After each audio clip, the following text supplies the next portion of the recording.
Estamos en el café de Diario 55, hoy la oportunidad pues de inyectarnos con ese brío que da la juventud, porque tenemos el presidente provincial del Partido de la Liberación Dominicana en esa área, que es la que está haciendo el relevo generacional de aquellos que han marcado los pasos, ellos con nueva visión, con una óptica completamente diferente, mucho más actualizada que aquellos que ya sembraron los primeros cimientos. Oriel Rodríguez está con nosotros, presidente, reitero, de la Juventud PLDista en la provincia. Buenos días, Oriel. Bueno, muy buenos días. Gracias por la invitación y para nosotros es un placer venir acá a compartir con ustedes temas de interés local y nacional también. De todo este replanteamiento que se ha hecho el PLD, la reestructuración más bien, fuiste elegido. ¿De qué manera, Oniel? Así es. Bueno, mira, con respecto a la reestructuración del Partido de Liberación Dominicana, cabe destacar que el PLD sufrió una reestructuración como ningún partido en América Latina lo ha hecho, y si se quiere incluso en el mundo. Porque el PLD, recordamos, a principios de 2020, primero reestructuró su comité político. Luego pasamos a la ampliación y reestructuración del comité central. Luego nos inmiscuimos en toda la estructuración completa a nivel nacional del partido y la consulta que dio al traste con la elección del compañero Abel Martínez como virtual candidato del Partido de la Liberación Dominicana. Y posteriormente, el 15 de diciembre pasado reciente, culminamos con las elecciones de los comités provinciales, municipales, desinclusiones y distritales. En esa asamblea donde era un voto calificado por los compañeros miembros del Comité Central de la provincia, pues fuimos electos secretario provincial de la JPLD, que es la Juventud del Partido de la Liberación Dominicana. Por ahí también quedó electo el compañero Peña Mirabal como presidente provincial del PLD, Dirección Núñez, presidente municipal, los compañeros de las inclusiones, Francia Hernández, Johnny Pichardo, José Luis Esteves, es decir, toda una estructuración completa ha sufrido el PLD desde el comité de base más simple, que se ha tenido que reestructurar y revalidar, hasta la dirección política, que es el comité político completo. De manera que, sin lugar a dudas, somos un partido renovado, somos un partido con vocación de poder, somos un partido que estamos preparados ya para la presente batalla electoral que se nos avecina. ¿Qué de cierto hay con que en las estructuras internas del PLD se ha ido imponiendo la línea del grupo de Abel Martínez? No, nada más lejos de la realidad. Lo primero es que el compañero Abel Martínez, una vez candidato electo, se ha alejado de los procesos internos, como debe de ser, así como el compañero Danilo Medina, el compañero Charlie Mariotti, ambos como autoridades y un grupo incluso del comité político, se mantiene siempre a la distancia de su proceso para servir como árbitros. Ahora, naturalmente siempre en las democracias habrá siempre la búsqueda del culpable, como le llaman. Si yo pierdo, si participo en un proceso electoral y pierdo, ¿de quién es la culpa? Pocas veces hacemos una autorreflexión seria, objetiva, de determinar cuáles son los factores que influyen a la hora de yo someterme a un proceso. Yo siempre he dicho que lamentablemente en Latinoamérica, y más en República Dominicana, la cultura del pataleo se traduce en que queremos democracia sin demócratas. Y la democracia implica que vamos a procesos internos y nos sometemos al escrutinio, en este caso de los compañeros del partido, y debemos de acatarnos las decisiones. Todos los procesos asamblearios a nivel nacional fueron hechos en asambleas plenarias con potestad. Es decir, lo que se votaba ahí, lo que se elegía ahí, eso era. Y no es la verdad, por ejemplo, que el presidente iba a estar atento a las 32 provincias, los 256 municipios, los 300 y pico distritos, o sea, no había forma. De manera que los compañeros eligieron con quienes se sienten más cómodos en las distintas instancias, y ese es el equipo que está trabajando en las calles por el PLD. Viéndolo de la perspectiva de la juventud, Oriel, ¿qué entiendes tú debe cambiar el Partido de la Liberación Dominicana, que lo llevó a ser un partido de oposición en el día de hoy? Bueno, básicamente lo que el partido debió cambiar ya lo hemos hecho. Naturalmente estamos presentando una oferta electoral, la más joven de la oferta electoral del mercado actual, que es el compañero Abel Martínez. Una oferta renovada, una oferta con vocación de poder, pues el compañero Abel Martínez tiene 20 años de trayectoria pública ininterrumpida, siendo eficiente. Como fiscal lo hizo muy bien, como diputado lo hizo muy bien, como presidente de la Cámara de Diputados lo hizo muy bien, como alcalde, bueno, alcalde modelo en el país y América Latina. De manera que ese fue un factor de importancia en el evento. Otro factor, naturalmente, fue el estancamiento de las estructuras partidarias. No había una motivación, y eso hay que reconocerlo. Pues, un compañero que venía trabajando durante 16 años quedaba estancado al momento de que las estructuras no se movilizaban. Y eso generaba cierta frustración, especialmente en la juventud.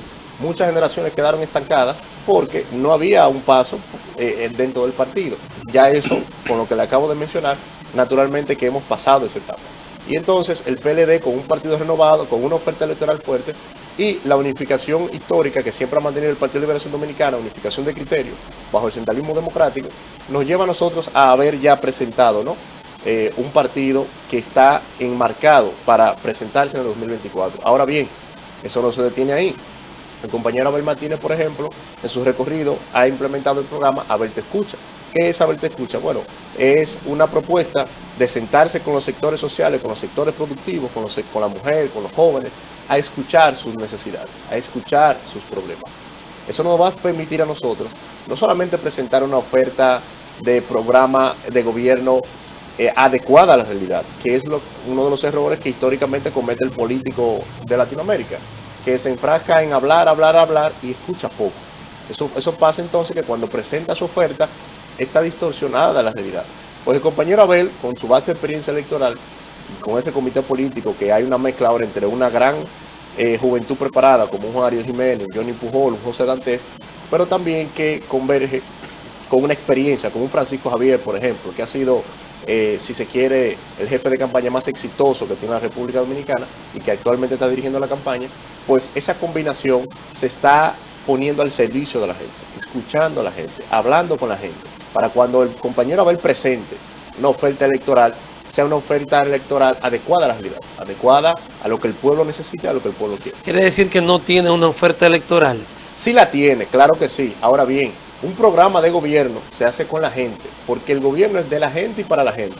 Por ejemplo, nosotros escuchábamos al mandatario, el presidente de la República, en su locución, el pasado 27 de febrero, donde decía que el dinero le sobra, que hay un ahorro de las reservas internacionales, que el dinero le rinde, como él decía jocosamente, que la ejecución presupuestaria, que en el 2021, por ejemplo, al mes de octubre, no rondaba ni siquiera el 50%, ellos lo vendieron como que eso era un gran logro. Y eso es todo un error. El Estado está para generar bienestar, el Estado está para generar políticas públicas que impacten de manera positiva. El Estado está, si se quiere, para gastar, pero para gastar en la gente. Pudiéramos hablar entonces del gasto eficiente e ineficiente, que ese es otro tema. Ahora bien, el Estado está para generar situaciones y esas políticas públicas de impacto, muchas veces, y casi en todos los esquemas, una cosa es lo que el candidato le oferta, otra cosa es el feedback que recibe del pueblo. Y eso es lo que Abel está haciendo. No es por nada que está conquistando los corazones de la gente. Sí hay propuestas. Ahora bien, esas propuestas son enriquecidas, son alimentadas con ese feedback de la gente, con los productores de arroz, con los productores de pollo, con los productores de huevos, con la juventud, con la mujer, con los envejecientes, con las dirigencias. Lo puede decir, se está escuchando. Y un pueblo que es escuchado definitivamente enriquece a un político que va a servir y que va a ejercer un gobierno para la gente. El tema de la pandemia es un punto elemental en las comparaciones que se hacen. Se hacen comparaciones con 2019 y antes de la pandemia. ¿Estamos peor o estamos mejor? Mire, definitivamente que estamos peor. Ahí el presidente Abinader habló del pollo index, ¿verdad? Y ya se le ha hecho jocoso. Ahora se habla del Abinader index en las redes sociales. ¿Pero por qué es esto? Bueno, el presidente Abinader, en un modo de burla, si se quiere, voluntesco, de demagogia, a pesar de que él habló de que es sin demagogia, compara el comprar el pollo con el salario mínimo del 2023 al 2011, casi 13 años después. ¿Pero por qué lo hace? Bueno, porque primero es un sesgo de una corriente de pensamiento que le llaman postmodernismo y la posverdad, ¿no? Donde él toma un elemento específico y lo generaliza y entiende que esa es la realidad general. No es la verdad que el dominicano promedio solamente compra pollo, porque él no habló del alto costo de la medicina, del combustible, de la tarifa eléctrica, del agua, del arroz, del huevo, del salami, de los demás productos de la canasta básica, que se ha incrementado más de 7.200 pesos como nunca antes en la historia, y que no hizo los cálculos correctos, porque lo que él no dijo, y eso es bueno aclarárselo a los amables televidentes, de que bueno, tomamos el país con una canasta básica promedio de unos 43.000 pesos. Eso es promedio. Pues el quintil más bajo, la canasta ronda el 24.000 pesos más o menos, y la canasta más alta, y el segundo quintil ya más alto ronda incluso el 66, 67.000 pesos. Cuando es un promedio, ronda los 43.000 más o menos, 43.700. Ahora él habló de un salario mínimo promedio de 16.000. ¿Qué implica esto? Que es la primera vez desde la época de Trujillo, hace más de 30 años, donde el salario mínimo no cubre ni siquiera el 50% de lo que es la canasta básica que plantea los economistas y las estadísticas. Naturalmente que entonces el presidente toma el pollo como referencia, que también habló mentira, porque no es la verdad que está a 83 pesos. A veces yo me pregunto quién es que le informa al presidente de los precios, porque el director de Proconsumidor, lejos de cumplir su función y proteger al consumidor, lo que anda es diciendo a cómo están los precios, y que búsquelo allí, que allí está más barato. O sea, se ha convertido más que un defensor del pueblo, en un defensor del derecho del consumidor, en un defensor de los derechos del gobierno por mera politiquería, ¿no? De manera que definitivamente que no estamos mejor, porque tú no puedes estar mejor, por ejemplo, cuando los niveles de inflación en la República Dominicana son casi de un 8%. Hemos crecido un 4.9%, y eso es cierto, la macroeconomía está estable, que dicho sea de paso, cabe aclarar que la macroeconomía está estable por la política monetaria del Banco Central cuyo director lo dejó el PLD, y que el único acierto del presidente Abinader ha sido mantenerlo ahí. De manera que todo... Pero la estabilidad económica viene mucho antes del PLD. En la República Dominicana eso es de décadas, la macroestabilidad económica. Claro que sí, pero en el PLD se incrementó de manera sustancial. Recordemos que del año 2000 al 2004 hubo una recesión económica en el país, una crisis económica. Del 2004 hacia adelante, entonces venimos en un aumento progresivo, que es justamente lo que hablamos con el tema de la pandemia. Para nadie es un secreto que la pandemia a nivel mundial generó recesiones. Incluso China, que era uno de los países emergentes que venía subiendo con más potencial, llegó a marcar incluso menos 1% de crecimiento mundial. Estados Unidos, ni se diga, la recesión y la inflación es la más alta casi del mundo. De manera que la correcta política monetaria ha influido en que la República Dominicana se mantenga en crecimiento macroeconómico. Le llama incluso el milagro económico de Latinoamérica. Lo que quiero recalcar es el hecho de que las políticas monetarias son fruto del Banco Central, ni siquiera muchas veces intervienen con temas de gobierno directamente.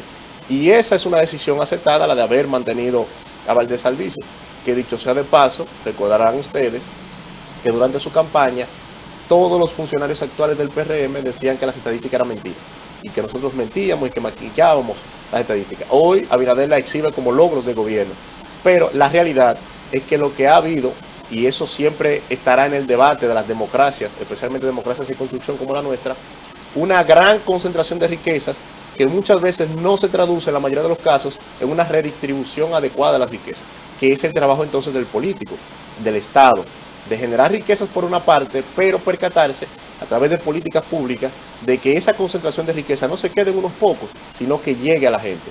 La realidad es que cuando usted va a las calles, con una devaluación del salario, por ejemplo, de más de un 10%, como actualmente establecen las estadísticas, no es la verdad que la gente está comiendo más con menos. Eso es hasta una locura. Eso no resiste un análisis lógico simple. Sí, en 16 años de gobierno del PLD se mantuvo ese crecimiento por encima del 5%, casi en la mayoría de los años, el crecimiento macroeconómico. Si en esos 16 años no lograron desarrollar una política que garantizara una repartición ecuánime de esa riqueza, que el pueblo la sintiera, ¿por qué pensar que ahora sí lo harán? Mire, claro que sí la hicimos. Hay que recordar que los niveles de pobreza durante la gestión de los partidos de la Liberación Dominicana disminuyó. Ahora bien, hay una frase muy famosa que dice: Roma no se construyó en un día. La realidad es que los países, las democracias especialmente, son una construcción permanente. Uno va creciendo por un lado y se van generando situaciones por otro, y permanentemente se van desarrollando políticas públicas acorde a los tiempos para seguir avanzando. El PLD naturalmente generó una buena obra de gobierno. Ahora, siempre, si lo analizamos desde el punto de vista objetivo y de la ciencia política, siempre será una obra inconclusa. Inconclusa porque siempre habrá necesidades. Estados Unidos sigue teniendo necesidades, China sigue teniendo necesidades, Francia, Alemania, Inglaterra. Es decir, cada avance genera también otras necesidades que se van supliendo. Nunca como antes en la República Dominicana, por ejemplo, se generó una clase media tan sólida, tan fuerte. Eso fue en el gobierno del Partido de Liberación Dominicana. Ahora bien, desde el punto de vista político, desde el punto de vista económico, la clase media es la clase que siempre más exige, que siempre pide más, que siempre hay que generar más. De manera que sí se generaron buenas políticas públicas. Ahora, nunca es suficiente, porque los países son un constante desarrollo y evolución. Y las sociedades no se estancan en el tiempo, de que bueno, la mejoré y ya, no se van a dañar. No. Permanentemente estamos expuestos a situaciones internas y situaciones externas. La pandemia, por ejemplo, nos agarró de previsto. Eso generó incluso que muchos ciudadanos retrocedieran en cuanto a su nivel de adquisición, su nivel de producción. Y para eso está el Estado, para entonces llegar con políticas y resolver esa situación. Vamos a brindarle brindarle café. Ah, sí, pero sí. muy bien, muy bien. El coro hindúan. Muchas gracias. Café Así Santo es. Domingo, lo mejor de lo nuestro. Gracias, Xiomara. Ah, sí, quedó bonito, ¿verdad? Estas tres presentaciones, el Suardíper, La Roja y Gran Sierra, cultivado desde Rancho Arriba hasta la Cordillera Central. Café Santo Domingo, lo mejor de lo nuestro. Oniel, Muy bueno. en los últimos discursos que hemos visto del presidente de la Nación, tanto el que se tuvo aquí lugar en Santiago, 16 de agosto del año pasado, como el del 27 de febrero, el presidente claramente ha tenido unos discursos que se han catalogado de reeleccionistas, porque cae su tinte político y su ataque, digamos, a contrincantes políticos. Sin embargo, en ambos casos ha quedado claro que el presidente a quien ataca es a Leonel Fernández, dejando de lado como si no le importara lo que está pasando con la candidatura de Abel Martínez. ¿Se podría eso interpretar como que no le importa, no le hace mella, no le dan los números que tiene Abel para asumirlo como un oponente político? Bueno, mire, dos elementos a destacar en ese sentido. El primero es que efectivamente, si vemos el discurso del presidente, un discurso que por cierto bastante largo, debería el presidente mandar a cancelar a quien le sugirió discurso de tal magnitud, especialmente en nuestra época. Al final termina con un eslogan de campaña que él lo confunde con un acto solemne, con un acto institucional. Y eso realmente lo que hace es, poco a poco, debilitar, ¿no?, los estamentos de poder, debilitar la formalidad, debilitar la institucionalidad. Cuando él hace un eslogan de campaña en una asamblea un 27 de febrero, que es un mandato constitucional, rendir cuentas, me deja claro a mí que el presidente no tiene una línea que aclare qué es lo político y qué es lo institucional. Eso lo han hecho todos. Podemos Sí, sacar muchos ejemplos de Danilo y de los Este no ha anteriores. exponenciado definitivamente a momentos, a la estratosfera, si se quiere, ¿no?, como le dicen. Ahora bien, con respecto al segundo elemento de que toma como contrincante a Leonel, bueno, es una estrategia básica del arte de la guerra de atacar al más pequeño, porque se entiende que con eso generaría algún nivel de visibilidad y debilitaría al más grande. Si el presidente no entendiera que Abel es una amenaza, no viviera metido en Santiago.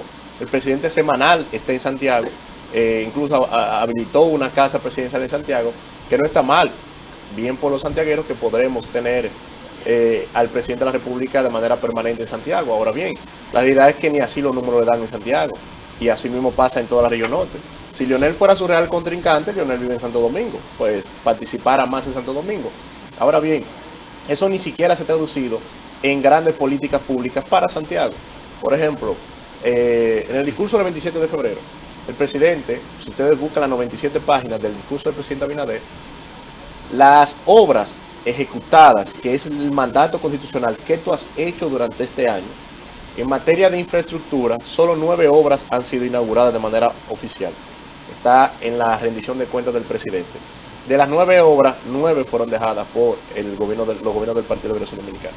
Es decir, que el gobierno ni siquiera ha podido mostrar una obra propia, una obra que haya ejecutado. Pero eso es parte de su discurso. Él sostenía la tesis de que como gobierno no era inaugurar obras, sino terminar las obras que estaban, y eso a uno le parece que es lo que dé continuidad de Estado. Créanme, eso parece bueno. No, y créanme, parece bueno. Créanme eso. Que es de las pocas cosas buenas que tiene el discurso. Yo le auguro eso. Ahora, él lo que pasa es que miente. Por ejemplo, la circunvalación de Asua.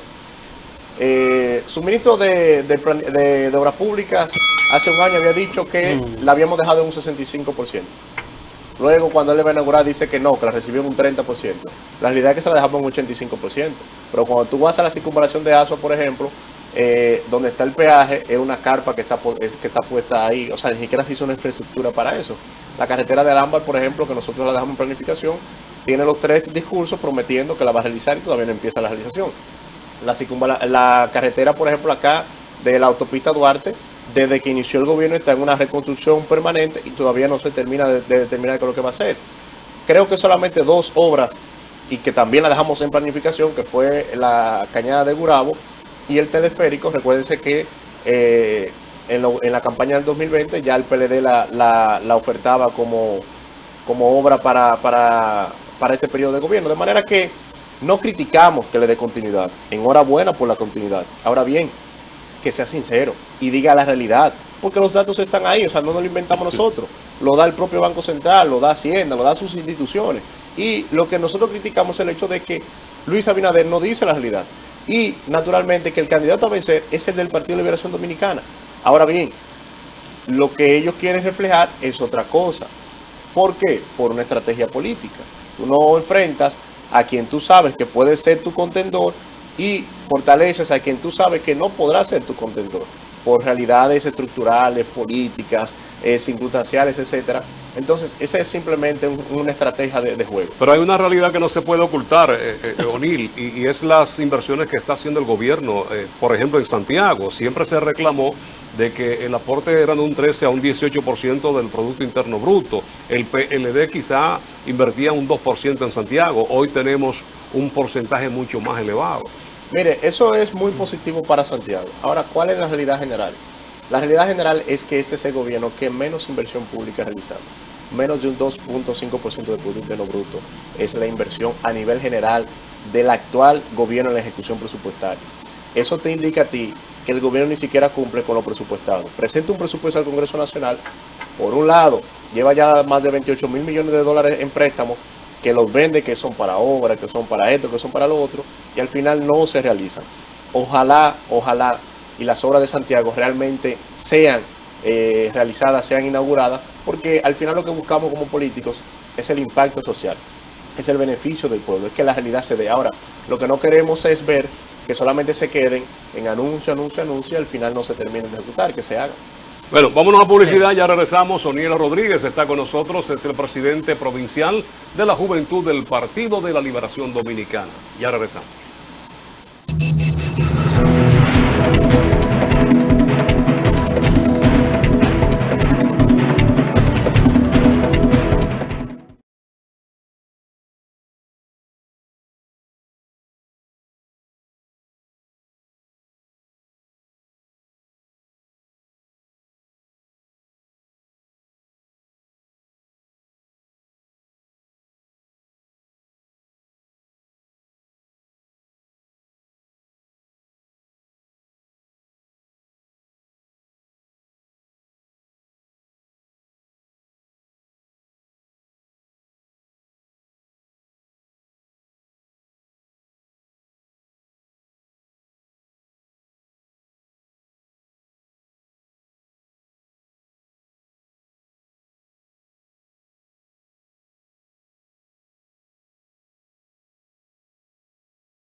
Pero tú vas solo.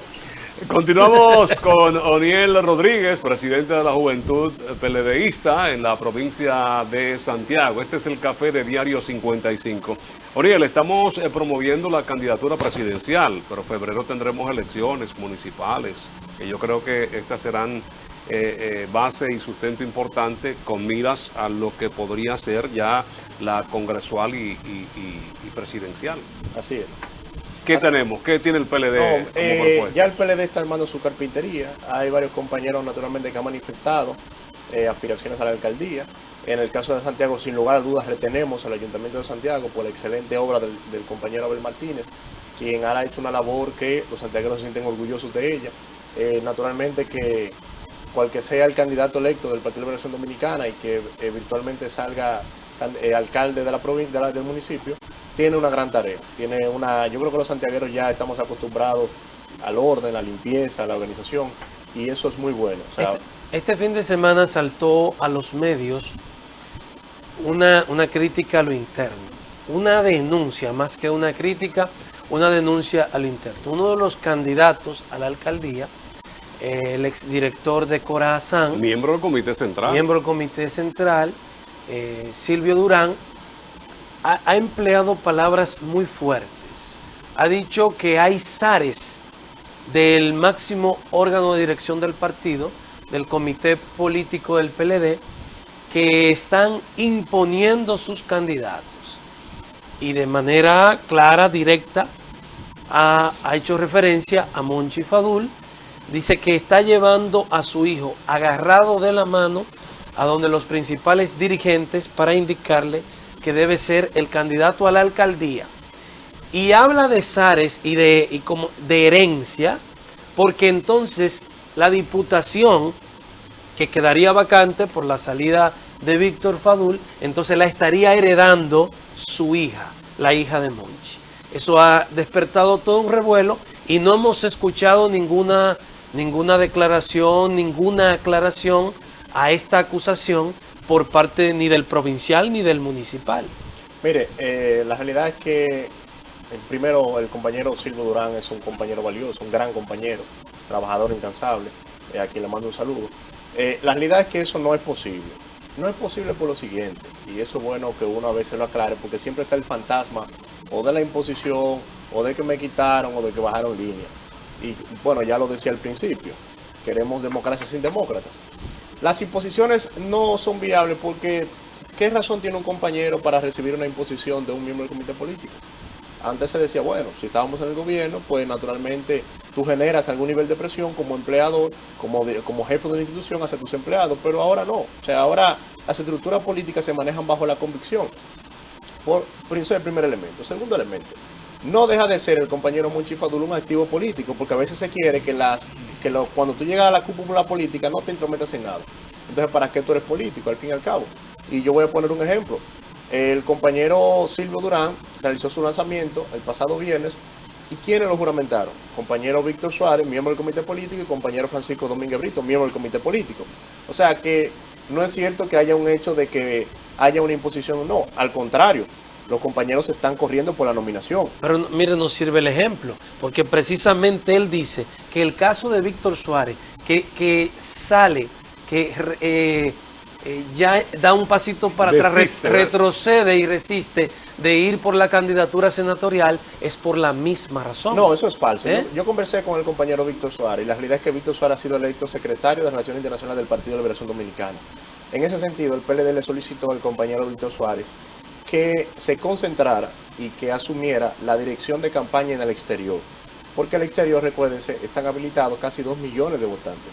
Los votos del exterior representan más de 18 provincias del país. ¿Qué implica esto? Que un trabajo eficiente en el exterior representa una ganancia directa al Partido de Liberación Dominicana. Y el compañero Víctor Suárez, militante del Partido de Liberación Dominicana, fiel trabajador del partido, asumió esa responsabilidad que no es cualquiera. Y naturalmente tú no puedes, por ejemplo, visitar la comunidad dominicana en Barcelona y estar en una candidatura a senador en Santiago. El compañero Víctor Suárez en su tuit claramente lo expresa, luego conversé con él y efectivamente nos dijo eso, de que él lo había hecho a una petición del comité político que él accedió y que él entiende dentro de su convicción que le es de más agrado, porque recuerden que el compañero Víctor Suárez siempre ha tenido vocación internacionalista, dirigió varias veces la Comisión de Relaciones Internacionales de la Cámara. O sea que esa es la verdadera razón. Con respecto a las imposiciones... Entonces disculpe, para dejar esto de Víctor Suárez. Entonces, es que el PLD entiende que tiene mejores candidatos a la posición senatorial aquí en Santiago. Porque el único que ha dicho, le han puesto una posición para que tenga que saltar de la aspiración, una posición al interno. Es que no hay imposición, porque bueno, si tomáramos esa tesis, Víctor Fadul no aspira a la senaduría, entonces ¿cuál es el sentido de que digan como ejemplo de que Víctor Suárez renunció y que eso es lo que está pasando? No, simplemente se está jugando, se está armando todo un engranaje político a nivel nacional eficiente para ganar. Y los compañeros que están en el Partido de la Liberación Dominicana tenemos vocación de poder. ¿Qué es vocación de poder? Bueno, que si el partido entiende que tú realizas un mejor trabajo en X posición, tú dejes de lado los egos personales y te pongas a disposición del partido. Eso hace un militante político de un partido político. Eso es lo que han hecho los compañeros. Ahora bien, Silvio Durán y Víctor Fadul no son los únicos. Ahí también está el compañero Jeffrey Infante. Creo que saldrán otros compañeros más adelante. O sea, el partido está dejando que los compañeros naturalmente tracen su camino. Vayan y hablen con los compañeros. A nadie se le ha cerrado las puertas. Nadie ha dicho que, incluso los grandes líderes, caso Danilo Medina, caso Abel Martínez, caso secretario general Charlie Mariotti, no ha manifestado ninguna candidatura local. Todo lo contrario, han incentivado y motivado la participación en varias ocasiones. Tanto el compañero candidato Abel Martínez como el compañero presidente del partido Danilo Medina han motivado a que los compañeros salgan, a que visiten.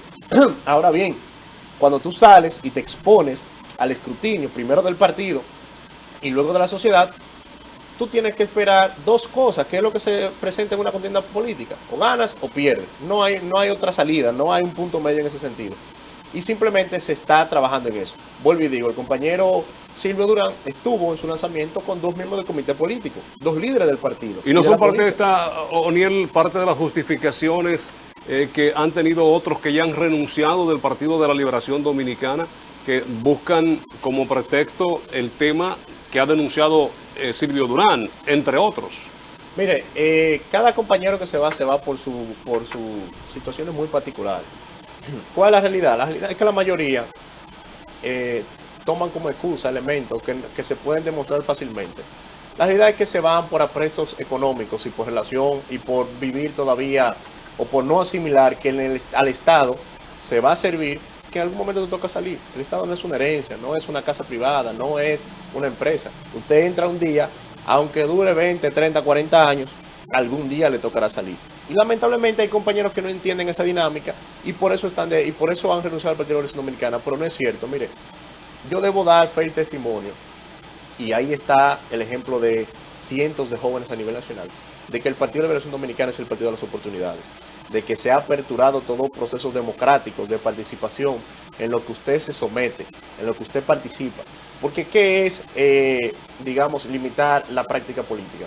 El hecho de que yo limite que tú participes. Ahí hay un sesgo político. Cuando yo te digo, no participe. Ahora, si me dejan participar y yo me someto y yo pierdo, ese es el juego de la democracia. Lo que pasa es que lamentablemente, el discurso de percepción muchas veces se convierte en el discurso de realidad. Es decir, la percepción de que estoy ganado, de que estoy bien, de que los números no me dan muy bien, muchas veces se sabe que no, pero los compañeros se lo creen. Y se creen que sí, que de verdad. Entonces, cuando van a la realidad, cuando ven la realidad, entonces ahí empiezan, como decía ahorita, a buscar culpables. Pero la idea es que en el Partido de la Liberación Dominicana hay un proceso de democracia interna incluso muy bonito. Muy bonito porque tú ves, por ejemplo, jóvenes que se están ganando posiciones. Por ejemplo, el presidente de Montecristi, Alexander, es un joven que coordinó incluso de manera interna la dirección de juventud de la provincia. Hoy es presidente provincial del partido. En Alto de Yaque, por ejemplo, tenemos al compañero José Genao, quien era dirigente juvenil, hoy es presidente del partido. Pero entonces a nivel nacional tú te encuentras con un grupo de compañeros jóvenes que están escalando en posiciones de importancia. En Manuel Jiménez, por ejemplo, en Mao, en el municipio, dirigente de juventud, regidor joven y ahora presidente del municipio de Mao. O sea, jóvenes que están liderando el partido en sentido general. Cuando tú miras eso, no hablamos de imposiciones, hablamos de democracia partidaria. Lo que pasa es que en política se adquieren posiciones trabajando. Usted tiene que trabajar y, como yo siempre digo, trabajar y después que usted crea que trabajó, vuelva y trabaje, que todavía le hace falta un poquito más. O'Neill, se podría llamar democracia si la participación se da en condiciones muy desiguales. ¿Cómo cuál? Por ejemplo, que uno de los candidatos cargue con todas las condiciones favorables, porque está apoyado. Hay un grupo que extraoficialmente le llaman la OTAN en el PLD, que prácticamente baja línea, y según dicen algunos hay que someterse a esa línea, y otros simplemente con la buena voluntad de ganar reconocimiento. Vuelvo y digo, es difícil en un partido en oposición creerse el cuento de la línea, porque ¿qué me ata a mí a yo recibir una orden de nadie? O sea, más que mi propia convicción. Y la realidad es que el grupo que le llama la OTAN está compuesto por un grupo de miembros del comité político, que yo siempre digo que es un mito, porque se dice, pero nunca se ha visto de que haya como tal una organización. Pero, hay cosas que se ven y otras que no se ven, exacto, tú sabes. Partiendo de ese hecho, la realidad es que ese grupo, al contrario, se mantuvo al margen del proceso interno. Ya. Recordemos que Francisco Javier en múltiples ocasiones dijo: me quedo neutral hasta esperar qué va a pasar. Mi mismo compañero Monchi Fadul dijo: me quedo neutral hasta ver qué va a pasar. Euclides Gutiérrez Félix: me quedo neutral. Y un grupo de compañeros, más de 20 miembros del comité político, se quedaron neutrales. ¿Por qué? Porque la democracia necesita de árbitros. La democracia necesita de personas. Caso del compañero Danilo Medina, caso del compañero Charly Mariotti, como autoridades, se quedaron neutrales. Neutrales porque ante cualquier situación, pues tenía que haber una voz de autoridad para poder mediar, ¿no?, cualquier situación que se presentara, que siempre se presenta, no es exclusivo del PLD, es exclusivo del sistema político, de partido político, el sistema de democracia que tenemos. Y entonces esos compañeros realmente se quedaron al margen. En este proceso interno de candidaturas también se quedaron al margen. Ahora, ¿qué es lo que sí está pasando en el PLD? Y esto es bueno aclararlo. En el PLD, fruto del proceso interno del 15 de diciembre que les mencioné, se ha generado un ambiente de consenso. ¿Qué es el consenso? El consenso no es más que los compañeros se reúnen y dicen: óigame, tenemos que presentar como partidos políticos una oferta clara, una oferta viable, ganable, como le llaman los compañeros. Y los compañeros entonces se están organizando en ese sentido, en una u otra dirección. Ese consenso, naturalmente, siempre le favorecerá a alguien y le perjudicará a alguien. Lo que hay que entender, como yo siempre digo, y lo copié del profesor Juan Bosch, lo general tumba lo particular.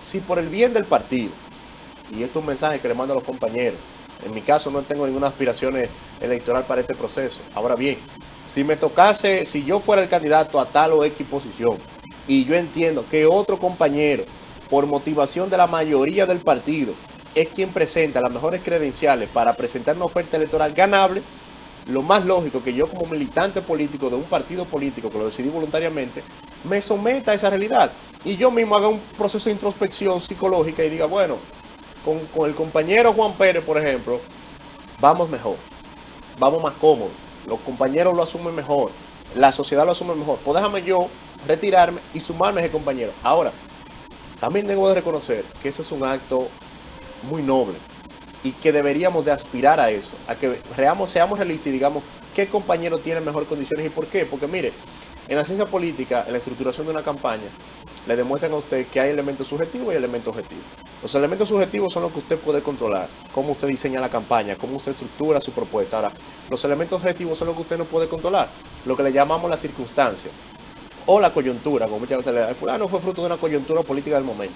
Bueno, esa coyuntura no la define usted, no la define un grupo político, la define un contexto social, la definen múltiples situaciones que se van dando y que determinan qué perfil va eligiendo el pueblo. Santiago, por ejemplo, Abel rompió con ese perfil formalista que se tenía, de que para ser alcalde de Santiago tenía que ser muy adulto, andar en chacabana o en saco. Ya Abel demostró que la eficiencia no va relacionada necesariamente con un perfil adulto. Eso implica que el contexto social va cambiando. Lo mismo pasa en la capital, por ejemplo, donde la alcaldesa y la senadora actual, que son del gobierno actual, son jóvenes. ¿Qué te dicta eso? Bueno, que la sociedad capitaleña tiene un perfil mucho más orientado a ese renglón. Lo mismo en Santiago con los regidores, que la mayoría son jóvenes. O sea, que son circunstancias objetivas que se presentan y que los compañeros deben de tener un proceso objetivo de entender eso. El juego de la democracia, la mayoría pues decide, como bien tú señalabas. Tenemos dos condiciones, O'Neill. Unos que renuncian porque no están de acuerdo cómo se está manejando el partido y otros que son tentados por don dinero. Muchos que tienen influencia en las comunidades las cuales hoy están dirigiendo. Tenemos alcaldes, tenemos directores distritales, los cuales pues se han ido al Partido Revolucionario Moderno, el partido de gobierno. ¿Y cómo tú calificarías entonces estas actuaciones? ¿No son gente con verdadero sentimiento PLDista o realmente la necesidad, la situación del momento lo lleva a tomar esta decisión? Dos elementos. Yo diría que algunos lo que tienen un verdadero sentimiento presupuestario, ese es su gran sentimiento por el presupuesto. Peleta mató menudo. Exacto.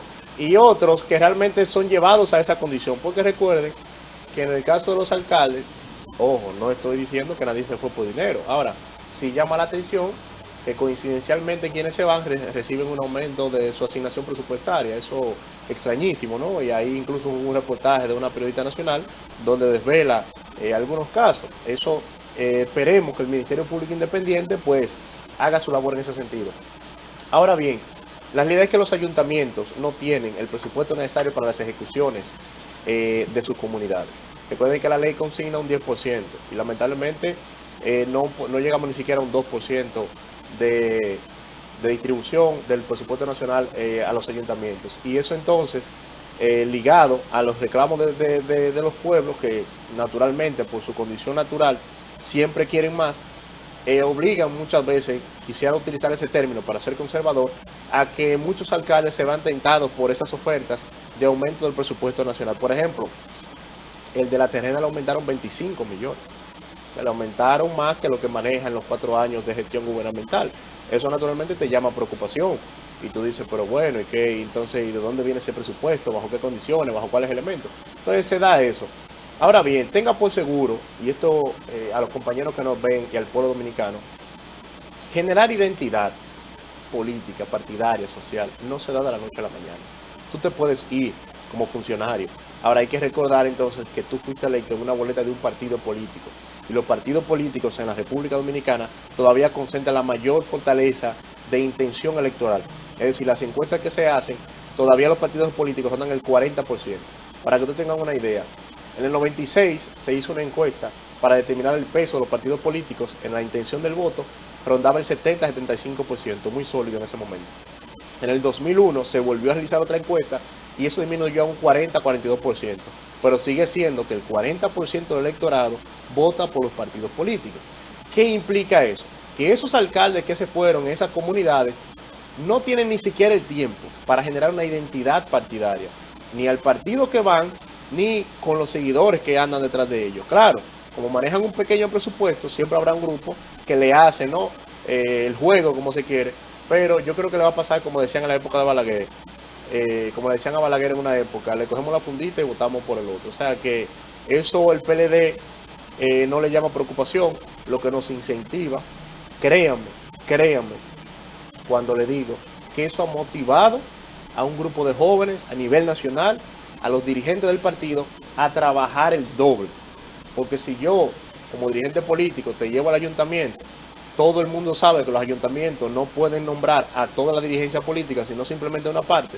De manera que muchas veces se trabaja por vocación por ese alcalde, porque se quiere ver la ciudad diferente, y tú luego te vas del partido político y vemos situaciones medias turbias que no concuerdan con ni el discurso político ni ideología, pues lamentablemente que yo me veré motivado entonces a volver a trabajar, por esta vez para demostrarte que las estructuras, que el pueblo te eligió para que trabajaras en favor del pueblo, no para que tú lo veas como un beneficio personal de trampolín. ¿Algunas aspiraciones de O'Neill en los próximos procesos electorales? No, en este caso mis aspiraciones son llevar al compañero Abel Martínez a la presidencia de la República, trabajar por el fortalecimiento del Partido de Liberación Dominicana, pero sobre todo, servir como ente canalizador de las inquietudes de la juventud para con el partido y la propuesta de gobierno, y que eso entonces se vea reflejado en un próximo gobierno del Partido de Liberación Dominicana, en políticas públicas efectivas, en políticas de impacto a la juventud y en políticas que generen bienestar y desarrollo a la juventud dominicana. O'Neill, siendo Santiago el epicentro de ese fenómeno político, que es Abel Martínez, ¿cómo se explica que hay múltiples candidatos a la alcaldía? Él es el candidato presidencial, digamos, desde Santiago para todo el país. ¿Cómo se explica que no hay, en este momento, queda la sede vacante a lo senatorial? Ya la dieron por perdida, el PLD no tiene aspiraciones, entiende que no hay oportunidad en lo senatorial. ¿Qué es lo que pasa? No, por ejemplo, hay el tema del compañero Marino Collante, era quien estaba compitiendo conjunto con el compañero Víctor Suárez. Tengo entendido que hay otros compañeros que van a salir, no quiero develar nombres porque ellos le corresponderá en su momento. Lo que pasa es que naturalmente cada quien define su perfil y cada quien decida qué aspirar o no, pero tenemos candidato a la senaduría de Santiago y la vamos a recuperar porque lamentablemente el senador, cabe destacar en su discurso de rendición de cuentas también como presidente de la Asamblea, el presidente del Senado, ha dado mucho de qué hablar, porque Montesquieu definió hace mucho la separación de poderes y estableció que ese era el pilar fundamental para la construcción de una democracia sólida. Eduardo Estrella parece más funcionario de Abinader que presidente de un poder como es el poder legislativo. Vemos incluso, me llama a lamento, que cuando él va a misiones internacionales dice en nombre y representación del presidente Luis Abinader. O sea, el presidente lo manda al presidente del Senado, un poder independiente, vaya en mi nombre y hable por mí. O sea, una locura. Lo mismo en su discurso, que fue un discurso básicamente de alabo a Luis y de propaganda reeleccionista. O sea, toda una amalgama de actuaciones que lamentablemente el pueblo de Santiago no se siente representado. Hay un vacío en cuanto al impacto que debería generar, que hoy por hoy, porque a veces se dice pero no se asimila como tal, el senador de Santiago es el presidente del Senado. O sea, eso debió reflejarse en mayores políticas para Santiago, cosa que no ha pasado. Los programas de becas estudiantiles, nulos. El patrocinio, por ejemplo, a grupos de teatro, a grupos deportivos, a grupos artísticos, nulo de la oficina senatorial. El impacto en los barrios de la oficina senatorial, nulo. O sea, que el PLD sí va a presentar propuestas y el PLD va por todas las plazas en Santiago. Brevemente, ¿cómo asume el PLD la propuesta del presidente Abinader de hacer un pacto para definir, pacto nacional, para definir las políticas que se van a asumir en torno al tema haitiano y todo lo que nos implica como país? Como demagogas. Demagoga porque pide un pacto el 27 y el 15 de diciembre somete un proyecto de ley de trata de inmigrantes que fuimos los primeros en denunciarlo con el compañero Abel Martínez y la sociedad luego se empoderó y tuvo que retirarlo. Entonces el 15 de diciembre somete un proyecto a escondidas, a la oscura, por detrás, como dicen, en la luz de la noche, y luego el 27 llama un pacto. ¿Cuál es la realidad? No está mal el pacto per se. Ahora, Abinader lo que tiene que cumplir la Constitución y las leyes. Que se olvide de pacto, porque si él hace la cosa correcta, el pueblo lo apoyará. El problema es que el pueblo ve que hay intenciones malsanas. Él somete el proyecto el 15, lo denunciamos, lo retira, pero su canciller lo está defendiendo. Y todavía dice el canciller que se va a modificar y se va a reintroducir. Luego somete un proyecto para la mujer y también introduce unos artículos ahí maliciosos. El principio de no devolución. O sea, él por un lado hace una cosa y por otro lado dice otra. Y dice una frase que tus hechos no me dejan escuchar tus palabras. Así que el presidente Abinader lo que tiene que cumplir la ley, cumplir la Constitución y luego entonces llamar a un pacto. Gracias, Oniel. Gracias por acompañarnos en este café de Diario 55. En nombre de Lenis Tejada Betancourt, Adalberto de León, en la producción general, Frank Rodríguez y el equipo que conforman las mañanas del 55, agradecemos su sintonía. Oniel Rodríguez, presidente de la Juventud del PLD en la provincia, ha estado compartiendo con nosotros. Manténgase en sintonía con Super TV 55. Mañana después de la misa volveremos a juntarnos en otra entrega más. Gracias por acompañarnos.